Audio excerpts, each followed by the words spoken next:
ஒன்று நாள் பாவம் விடுவதற்காக சொல்லவில்லை. 1/4/2003 பிறகு பணிக்கு சேர்ந்த தொழிலாளி பணி ஓய்வு பெறும் பொழுது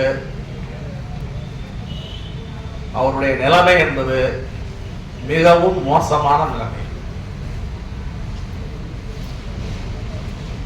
இப்ப இந்த தொழிலாளிகளுக்கு இதை எடுத்து சொல்ல வேண்டிய ஆள் யாரு?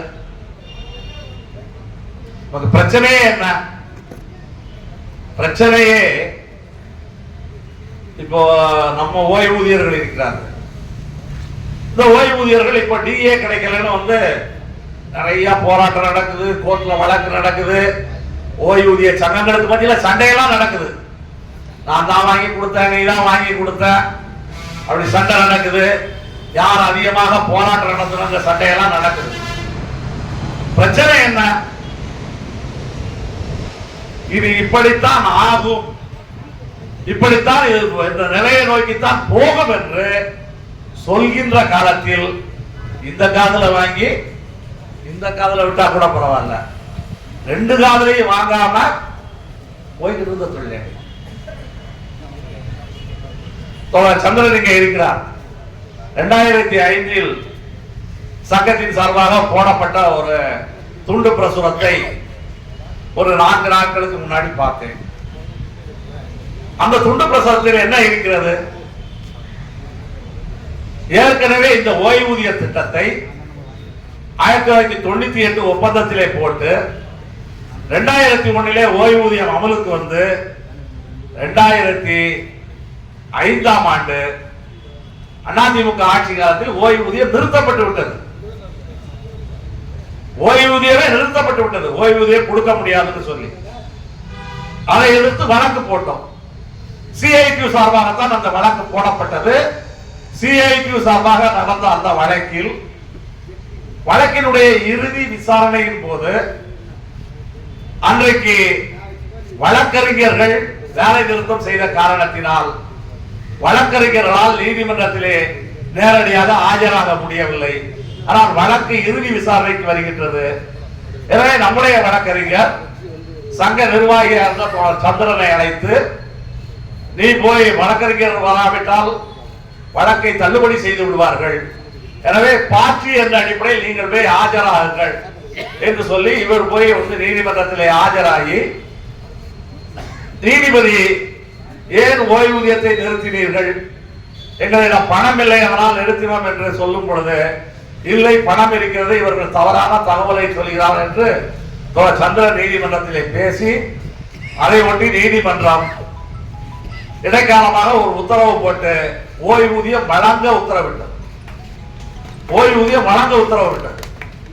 அப்போது சிஐடி ஒரு நோட்டீஸ் போட்டது. அன்றைக்கு அரசு சார்பாக நீதிமன்றத்திலே வாதாடியவர் அன்றைய அட்வொகேட் ஜெனரலாக இருந்த சந்திரன். நம் சார்பாக நீதிமன்றத்துக்கு போனது எம் சந்திரன். ஆனால் அன்றைக்கு சிஐடி போட்ட நோட்டீஸிலே சந்திரன் வெர்சஸ் சந்திரன் என்று அந்த நோட்டீஸ் போட்டு நடந்த விஷயங்களெல்லாம் சொல்லுகிறோம். நான் அதுக்குள்ளெல்லாம் போகல. அந்த நோட்டீஸில் கடைசியாக எழுதியிருக்கிறோம். 2005 போடப்பட்ட நோட்டீஸ். அந்த நோட்டீஸில் கடைசியாக ஒரு வார்த்தை எழுதியிருக்கிறோம். என்ன என்றால், நம்முடைய ஓய்வூதியத்தை பொறுத்தளவில் இந்த ஓய்வூதியத்திற்கு நித்திய கண்டம் பூரண ஆயுசு எழுதி. நித்திய கண்டம் பூரண ஆயுசுனா என்னன்னு தெரியுமா? சாதாரணமா சொன்னா செத்து செத்து பிழைக்கிறது. சாகர மாதிரி இருக்கும், உழைச்சுக்கணும். சாகர மாதிரி இருக்கும், உழைச்சுக்கணும். இதுதான் இந்த பென்ஷன் கதை என்று 2005 சம்மேளனம் வெளியிட்ட அந்த துண்டு பிரசுரத்திலே, சிஐடி வெளியிட்ட அந்த துண்டு பிரசுரத்திலே சொல்லி இருக்கிறோம். இப்ப இந்த 2005 சொல்லி இருக்கிறோம். 20 ஆண்டுகளாக இந்த ஓய்வூதியத்துக்கு என்ன நிலைமை? எதுக்காக சொல்கிறேன் என்றால், சொல்லக்கூடிய நேரத்தில் சொல்ல வேண்டிய விஷயங்களை தொழிலாளர் அன்னைக்கு இதை சொல்லும் பொழுது, இன்றைக்கு ஓய்வூதியர்களாக இருக்கக்கூடிய 90,000 பேருமே அன்றைக்கு வேலை பார்த்துக் கொண்டாதான் இருந்தார்கள். அன்றைக்கு ஓய்வூதியம் வாங்கியது வெறும் 3,000 பேர் தான். 93,000 பேர்ல 90,000 பேர் பணியில் இருந்தார்கள். இந்த ஓய்வூதியத்திற்கு இப்படி பிரச்சனை என்று சங்கம் சொல்கிறது. நாம் இதை எதிர்த்து போராட வேண்டாமா என்று கவலை இன்றைக்கு போராட வேண்டிய கட்டாயத்துக்கு வந்தது. அதெல்லாம் 1/2003 பிறகு உள்ள தொழிலாளி இந்த தொழிலாளியை ஓய்வூதியத்திலிருந்து எடுத்த பொழுதும் யாரும் கண்டுகொள்ளவில்லை. ஏன்னா நம்முடைய ஓய்வூதிய திட்டம் ரிட்டையர் ஆகிற தொழிலாளிகளுக்கு பணம் பென்ஷன் வாங்கும் பொழுது பணிக்கு வரக்கூடிய தொழிலாளி இந்த கான்ட்ரிபியூஷன் செலுத்தணும். 1/2003 பிறகு உள்ளவர்களுக்கு கான்ட்ரிபியூஷன் இல்லை என்று ஓய்வூதிய திட்டத்திலே இல்லை என்று அரசாங்கம் உத்தரவு போட்டு விட்டால் ஓய்வூதியம் வரக்கூடிய காலத்திலே பிரச்சனைக்கு உள்ளாகும் என்பது நன்றாக தெரிந்தும் கூட தொழிலாளர்கள் அதை கண்டுகொள்ளவில்லை. 1/2003 பிறகு வேலை செய்த தொழிலாளரை கண்டுகொள்ளவில்லை. ஆனால் எதிர்காலம் எப்படி? நம்முடைய பிரச்சனை இந்த கிராமத்தில் ஒரு பழமொழி சொல்லுவாங்க, தும்ப விட்டுட்டு வாழ பிடிக்கிறது. தெரியுமா உங்களுக்கு? கிராமத்தில் இருக்கிறவங்களுக்கு தெரியும். தும்ப விட்டு வாழ பிடிக்கிறது. மாட்டை பிடிச்சிட்டு போறோம்ல, மாட்டை மூக்கடாங்க எரோட போட்டு கயிறு போட்டிருப்போம். அதை பிடிச்சிட்டு போறதை விட்டுட்டு மாட்டை ஓட விட்டுட்டு வாழை பிடிச்சு மாட்டை நிறுத்துறது. அதுக்கு பேர் தும்புன்னு பேரு. அந்த கயிறுக்கு பேர் தும்புன்னு பேரு. அதை பிடிச்சுதான் மாட்டை நிறுத்த முடியும். வாழை பிடிச்சு மாட்டை நிறுத்தணும்னு முயற்சி பண்ணா என்ன ஆகும்? கஷ்டமும் கூட மாறி எத்தனாலும் எத்தவும் செய்யும். இன்னைக்கு அந்த கதைகளை நாம் இருக்கக்கூடாது. தொழிலாளிகள் எப்பொழுதுமே நம்முடைய தோமுசா தோழர் கூட பேசலாம். தோமுசாவை பொறுத்தளவில் தொழிற்சங்கம் ஏற்கனவே தோமுசாவுடைய ஒரு கூட்டத்திலே ஆட்சிக்கு வந்த புதுசிலே போய் நான் பேசும் பொழுதே சொன்னேன், அரசு என்பது வேறு, ஆட்சி என்பது வேறு. திமுக ஆட்சிக்கு வந்திருக்கிறது, அதனால அரசு வேறு. ரெண்டு வித்தியாசம் இருக்கிறது. அரசாங்கம் நிலையானது. ஒருவேளை நாளைக்கு ஆட்சி இல்லை என்று வச்சிருக்க, நான் திமுக ஆட்சியை சொல்லவில்லை, எந்த ஆட்சியா கூட. நாளைக்கு மோடி பிரதமராக இருக்கிறார், நாளைக்கு பிஜேபி ஆட்சி இல்லை, இல்லை ஏதாவது பக்கத்தில் சிபிஎம் ஆட்சி நடக்குது கேரளாவிலே, அங்கே ஆட்சி இல்லாமல் போய்விட்டது. அரசாங்கம் ஏதோ ஒரு காரணத்தினால் ஆட்சியை டிசால்வ் பண்ணிடுறாங்க, கவர்மெண்ட் இல்லாம போயிருமா? அது இருக்கும். எது இருக்கும்? எல்லாமே இருக்கும்.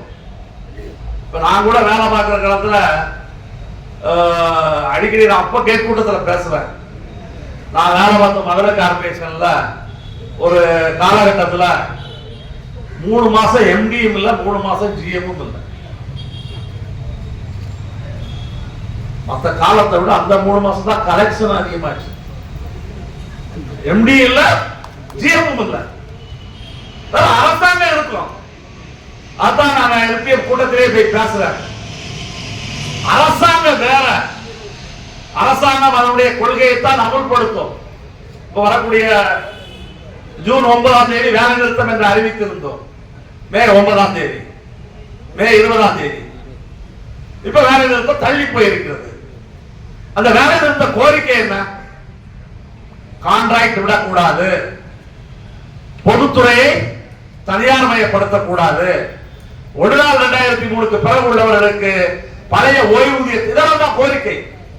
இந்த கோரிக்கை இந்தியா முழுவதுக்குமான கோரிக்கை. இதோ தமிழக அரசு சம்பந்தப்பட்ட கோரிக்கை அல்ல. ஏனென்றால் மத்திய அரசாங்கத்தினுடைய கொள்கைகள் நேரடியாக தொழிலாளர்களை பாதிக்கும். திமுக அரசாலே ஒண்ணு செய்ய முடியாது. இது மத்திய அரசு கட்டுப்பட்ட ஒரு மாநில அரசு தான். அதனால நம்முடைய அரசாங்கம் அது அப்படிப்பட்ட ஒரு சின்ன பலகீனம் இருக்கிறது நம்முடைய தொழிலாளிகள் மத்தியிலே. இது நம்ம அரசாங்கம், இதுக்கு எதிராக போராடினால் அரசாங்கமே உன்னெல்லாம் கவடாது. தொழிலாளிகள் தங்களுடைய சொந்த உரிமைக்காக போராட வேண்டிய காலத்துல போராடலன்னா, சண்டை போட வேண்டிய நேரத்துல சண்டை போடலன்னா, தும்ப விட்டுட்டு வாழ பிடிக்கிற கதைக்கு தான் போயிட்டு அப்படித்தான் ஆயிட்டு இருக்கு. கிட்டத்தட்ட ஓய்வூதிய பிரச்சனை அப்படித்தான் ஆகி கொண்டிருக்கிறது. 22 மாதங்களாக ஓய்வூதிய பலன் கிடைக்கவில்லை. கருணாநிதி இன்றைக்கு ஓய்வு பெறுகிறார். இவருக்கு எப்போ ஓய்வு கால பலன் கிடைக்கும்? யாராவது சொல்ல முடியுமா? பிரான்ச் மேனேஜரால சொல்ல முடியுமா? பாவம், அவர் வாழ்த்தி பேசினாரு, அவரால் செய்ய முடிஞ்சது. இல்ல எம்டியால சொல்ல முடியுமா? இல்ல நம்முடைய போக்குவரத்து செயலாளராலே சொல்ல முடியுமா? இன்னும் கூட கேட்டாலும் அமைச்சரால கூட சொல்ல முடியாது. நாளைக்கு சொல்லிட முடியுமா? எல்லாருக்கும் ஏன்னா ஒரு அரசாங்க செட்டப் இருக்குது. அந்த செட்டப்பை எதிர்த்து நீங்க போராடணும்.